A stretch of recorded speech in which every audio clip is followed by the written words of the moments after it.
Yo, what is going on, guys? Welcome back to another video. So it is now time for my top 10 players in the entire NHL. Part 1, we went through 26 through 50. Part 2, we went 11 through 25.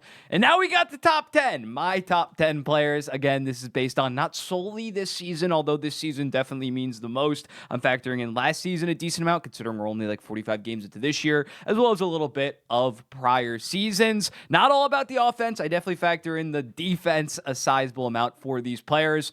And without further ado, let's get into it. And number 10 is going to probably be the hottest take of the bunch, because as you saw, Jack Hughes was not on yesterday's post.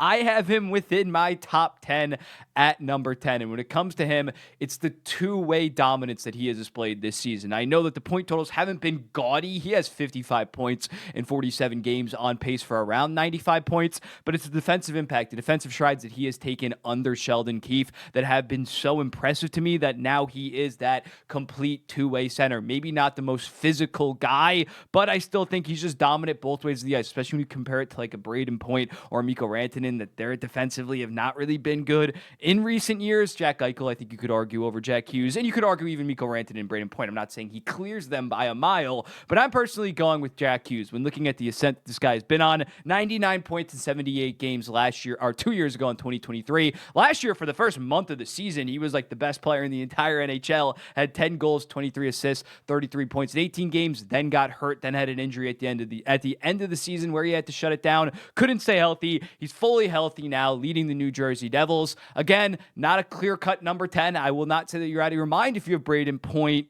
Jack Eichel, Mikko Rantanen, and other guys ahead of Jack Hughes. I just think Jack Hughes is really the full package in terms of a center, great in transition. I have him at number 10, and I think he's going to have a monster back half of the season to really solidify that. Number 9, Alexander Barkov, the best defensive center in the entire NHL. I think he's probably going to win the Selke yet again after last year winning the Selke. Even though he's missed 10 games this season, he's basically the new Patrice Bergeron. And although I think other guys should be considered, I don't think it's egregious if he wins the Selke this year. He just is that good defensively. And offensively, he's still very good, obviously. He puts up like 90 to 95 point pace, has 38 points in 36 games. Just not quite in that top 7, because I don't think that he has that one-man offense kind of quality. And with forwards, obviously, I value offense more so than defensively. But Alexander Barkov should be a consensus top 10 player in the entire NHL at this point, considering the season that he had last year and just the overall resume as being so dominant defensively both ways of the ice the last 3 to 4 years, which means at number 8, I got Kirill Kaprizov. When looking at him, he is that one-man offense. Minnesota has other very solid players, but we've seen him in prior years. 2022, for example, 47 goals, 61 assists, 108 points, primarily playing with Ryan Hartman and Matt Zuccarello. This season, before he got hurt, returned to that 2022 form with 23 goals, 27 assists, 50 points in just 34 games. And when you tack on top of it, the last 46 games of last season, he had 38 goals, 33 assists, 71 points. So in his last 80 regular season games, this guy has 61 goals, 60 assists, 121 points. Again, Minnesota solid team, but he is that true number 1 forward superstar. And as a winger, it just is that impressive. He's not bad defensively by any stretch. He is a one-man offense, and as a result, I have him at number 8. Arguably would be my heart pick if he never got hurt and continued at this pace. He did have a bit of a down years in 2023, 2024, but again, 2024, the back half of the season. Even down years for him were still like 43 goal pace, 43 goal, 100 point pace. Like, he's insane what he has done ever since breaking into the league, honestly, and especially since that 2022 season. I think he has the resume and the track record of a top 10 player in the entire NHL, and this season seemed like it was going to be his best complete season up to date. Next up, Quinn Hughes, number 7, best defenseman in the entire NHL. Last year, took massive strides defensively. Not the biggest guy, doesn't hit a lot, but in 2025, if you're an amazing skater like Quinn Hughes, you have an active stick and you have a high IQ, you could be elite defensively. You don't have to be Chris Tanev, 6'3", 6'4", laying out the body. He's great defensively, offensively, 92 points this year. This year, I was on pace for more than that on a bad Canucks team. So yeah, when looking at him, best defenseman last year, this year, arguably in the Norris hunt, he is definitely solidified himself as a top 10 player in the entire NHL, and definitely a 1A, 1B situation with Cale Makar. I could not quite put Quinn Hughes ahead of Cale Makar yet, just because Quinn Hughes has not had that dominant playoff run. And I guess you could knock Kirill Kaprizov for that as well. But yeah, Cale Makar is still my best defenseman in the NHL. Last year, I think he was a little bit overrated. Still amazing offensively, but the defensive numbers were not really there. This year, he has really rebounded defensively in terms of being that dominant generational offensive talent that we have seen, as well as being very solid defensively with Devontae's. Yes, his numbers do fall off with Nathan McKinnon, but Nathan McKinnon's numbers also fall off a decent amount with Cale Makar. Just the perfect defenseman in terms of the modern NHL. Amazing skater, great shot, could give you 25 to 30 goals basically every single season. He's a beast. He checks in at number 6. Number 5, this is going to be a controversial one because Austin Matthews solely this season isn't playing like a top 10 player, arguably not even a top 20 player, but it's clear that he was dealing with some type of injury and honestly probably still is. And even with laboring through that injury, he still has 17 goals, 17 assists, 34 points in 31 games. That's like his down year dealing with injury, a 45 and 45 kind of season. But yeah, when he's fully healthy, we know what he's capable of. 69 goals, Selke level defense, best goal scorer in the entire NHL, great two-way game.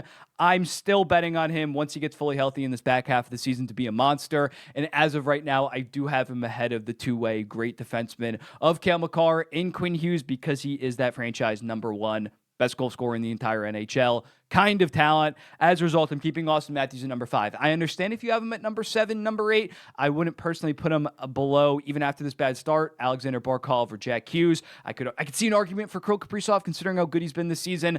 But again, I think Austin Matthews just dealing with that injury. You definitely need to factor that in. We saw something similar with the 2023 season. When he's healthy, you get the 2022-2024 form where he's like a legit top 3 player in the entire NHL, let alone a top 5-1. Number 4, Nikita Kucherov. Last year, 44 goals, 100 assists, 144 points. You were thinking, is he going to be able to replicate something like that? Not quite on the same paces as last year. 20 goals, 45 assists, 65 points. Still on pace for 40 goals, 90 assists, 130 points. Pretty decent. He is just so good offensively in terms of a deceptive playmaker. Just keeps you on your toes. Can be a one-man power play, one-man offense. For the Tampa Bay Lightning, has shown no signs of age or aggressive. In fact, has got better. His prime has been like 29 to 30. What is he right now? 32, 33 compared to like the normal 25 to 29. He is just an absolute offensive beast. And even on a Tampa Bay Lightning team with so many studs, he somehow finds a way to separate himself. Last year, he led the team in points by like 50.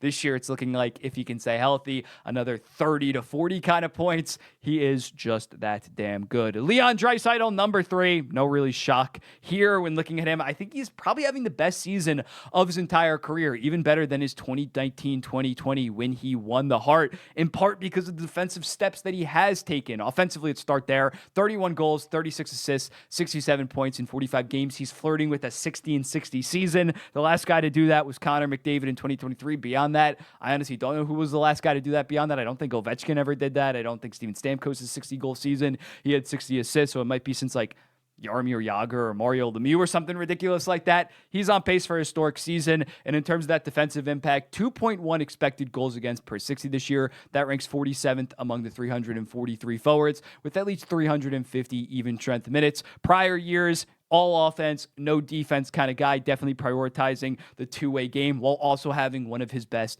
offensive seasons and on pace for his best offensive goal-scoring season. This year, he has been as good as Connor McDavid this season. Number 2, though, I still think it's pretty easily Nathan McKinnon, although I love what Draisaitl is doing. McKinnon, basically since that 2018 season where he finished second for the Hart behind Taylor Hall, arguably should have won it, although I think I picked Hall, but I can see why people said that McKinnon should have won it. Since then, he's been finishing top 6 in Hart every single season outside of that 2022 season where he missed 17 games. And yeah, last year won the Hart with 51 goals, 140 points. This year, the Art Ross leader right now might win another Hart. And yeah, the track records there in the regular season. In the playoffs, he's been dominant as well. Just an absolute dynamite kind of player in terms of explosiveness and dog mentality. One of the most fun players, one of the most intense players in the entire NHL.